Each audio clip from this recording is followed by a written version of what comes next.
You don't have to give homework. How many jobs require you to perform tasks after work hours?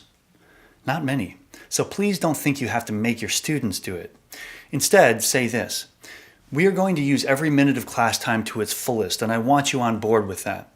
When you step into the room, I want you 100% ready to work for a solid hour.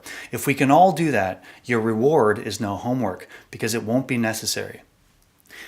If we are highly efficient and effective with our hour, homework will not be a requirement, it will be optional. And why is no homework a good thing? Well, other than being a good motivator for students to work hard in the classroom, we know that homework can be a stressor between student and parent. And we want the opposite. I tell my students that we are going to get lots done in the classroom, and when they are at home, I want them to hang out with their parents, relax, and spend time with their friends.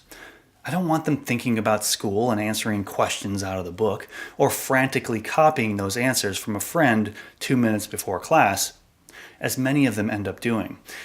That said, if you feel like you have to give homework, fine, but only assign it if it has a real purpose.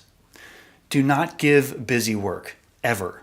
Do not use homework to punish, ever. Remember that many students don't really get much out of homework, other than it fueling their dislike of school. So it's better to focus on making your class time extremely efficient and effective.